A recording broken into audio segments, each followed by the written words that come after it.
Alright Creed, welcome to your Tuesday demo video. Our warm-up has an AMRAP of 6 minutes, so we'll start off with 32 mountain climbers. That's 16 each leg, so a soft count there. And then 16 alternating lunges. You can go forward or reverse, either or, soft count again, 8 and 8. And then we have 8 push-ups and 4 inchworms, but no push-up with the inchworms.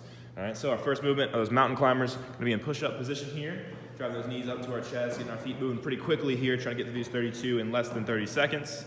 And then we'll pop on up to our alternating lunges here, all right? So reverse or forward, just stepping it back, making sure we kiss that knee to the ground. Don't bang your knee into the ground and rattle those joints.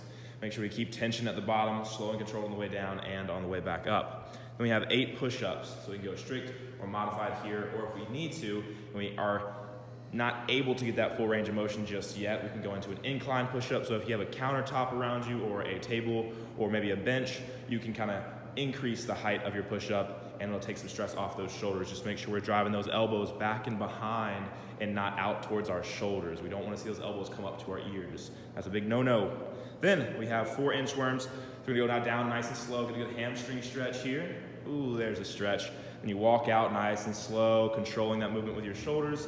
Keep that core engaged. We just come right back up. Another hamstring stretch here, trying to keep our legs pretty straight on the way down and on the way back up.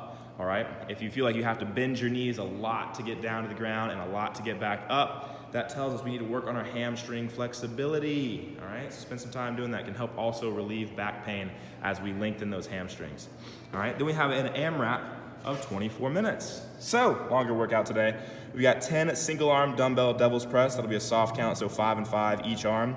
Then we have 20 push-ups, 30 butterfly sit-ups, 20 dumbbell push press, another soft count, so 10 and 10 each arm, and then 10 L-sit raises. So, with that, our 10 single arm dumbbell devil's press, we'll have our dumbbell, we're gonna have it in one hand. We're gonna go down to the ground and do an offset burpee here, all the way down to the floor. When we hop back up, we plant those feet wide, and then we bring that dumbbell, we hike it through and explode through our hips. She's gonna hike the dumbbell and explode with her hips, kind of like a kettlebell swing, and she's gonna let that arm come all the way overhead, and she'll switch arms each one until she gets to 10 reps, or 10 burpees here, 5 on each arm with that dumbbell. All right, so just make sure we're explosive when we come up from the bottom of our burpee. We hike our dumbbell and explode through our hips to give that dumbbell some momentum to go overhead, and then you go right back down to your burpee.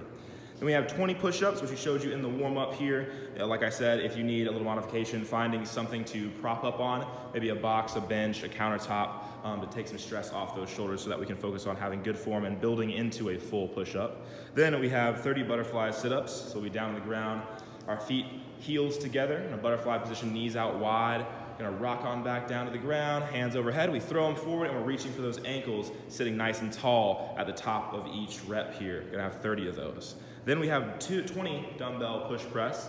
So we'll have 10 and 10 each arm for a total of 20 here. So make sure that core is engaged, soft knee bend, we dip, drive, and punch.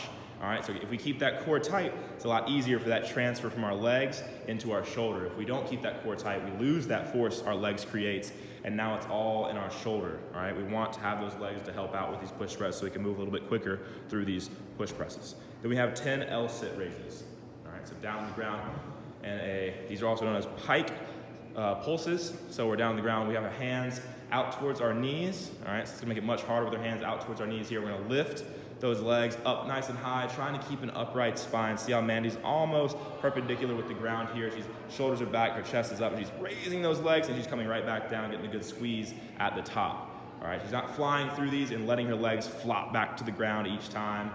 You can bring your hands back towards your hips if you need to. Makes it a little bit more challenging when we bring our hands back towards our hips. Don't have as much leverage there, so a lot more core focus when we bring those hands back to our hips. All right, guys, go get after it.